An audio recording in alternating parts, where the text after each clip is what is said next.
A lot to talk with the FEMA director with management agency, Brock Long. He is joining us this morning, and we really appreciate, we know how busy that you are, and to spend some time with us to update us and more importantly update our viewers. So what is the latest where FEMA is concerned preparing for Hurricane Florence? Hi, good morning. So Hurricane Florence is continuing to be a major threat to the Carolinas as well as the Mid-Atlantic. I think what we've seen overnight is a shift south, and so I never look at one single forecast and make decisions based on that. We often evaluate several forecasts in a row, and as you've seen, the trend is it's continuing to dip south. The question is whether it will continue to do that today, and this is a highly dynamic situation that requires constant monitoring. We have to continually assess the situation and make sure that we're pre-positioned correctly, and that's what we'll do today. But the message to citizens is clear. Today is your last day to get out of the areas that have been placed under evacuation orders. If you don't do it now, your time is going to be running out, and once the impacts of this storm start to come in, it's going to be very difficult for first responders to get to you, and you're putting yourself in danger. I hope people hear your message, sir. George has touched upon this, the $10 million, the funds that were moved from FEMA to ICE. Does that affect your preparations at all, the loss of that money? No, not at all. It's just an attempt to divert away from the life safety issues at Florence. It does not come out of the disaster relief fund that funds everything behind me, that funds everything in the field. So it's a non-issue for us at this moment. You're actually from North Carolina, so when you are telling people to take cover, to get out, to evacuate, you know what you speak of. You were there for Hugo in '89, so it's not just as a FEMA director, it's also as a native of that area that you're getting this message out?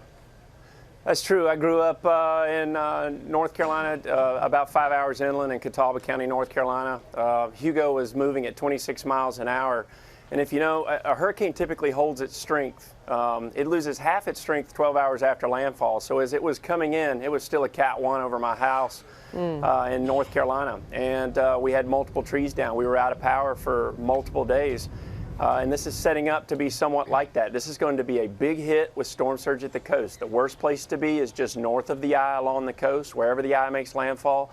That's where you're going to see the ocean rise above 13 feet. You're going to have damaging waves on top of that. But this is going to be unique from the standpoint that in the 4 and 5 day forecast points is forecast to lose its steering currents, stall out, and we're looking at rain upwards of 30 inches in localized areas across the Carolinas. And so this is not something to be taken lightly. The whole entire state of North Carolina and South Carolina could be impacted by this event. In areas that already have received so much rain. So at this hour, what is your biggest concern? Right now, we have to set citizen expectations. Here again, it goes back to heed those warnings. This is nothing to be played with, particularly if you live in an area that is vulnerable to storm surge, where the ocean, this is wind-driven water that piles up in the Back Bay inlet areas and along the coast. People do not live and survive to tell the tale about what their experience is like with storm surge. It's the most deadly part of the hurricane that comes in. It causes the most amount of destruction. But as this moves inland, 15, 20, 30 inches of rain over a very short period of time, you're going to see inland flooding.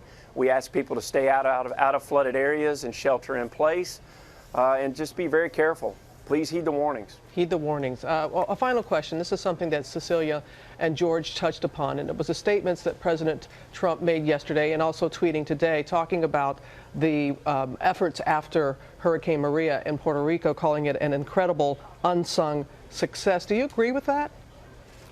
Look, the effort into Puerto Rico was a huge effort by the federal government. The problem is that FEMA was the only responder going in, and we were the first responder, and that's not the way that disaster response and recovery works. What you're seeing set up now for Florence is that you have strong state government capabilities, you have strong local capabilities, and that emergency response and recovery is a team sport. It's a whole community effort. It takes everybody from neighbor helping neighbor to the federal government.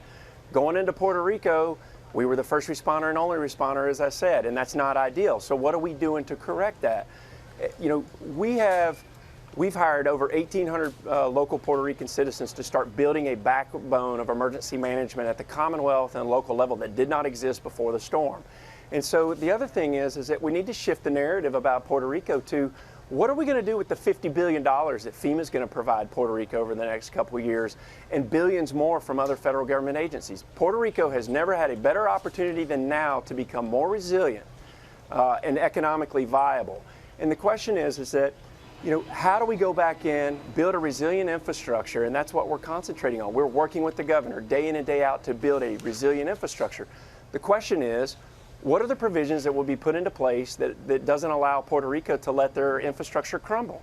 We faced a crumbling infrastructure. It was rotted and decayed, and FEMA can't help that. We have to deal with the deck of cards that we've been dealt. All right. Thank you so much, Brock Long. And hopefully there were lessons that were learned. And I know that it's a very busy day for you and everyone there behind you with FEMA, and we appreciate your time. All the best, sir. Thank you.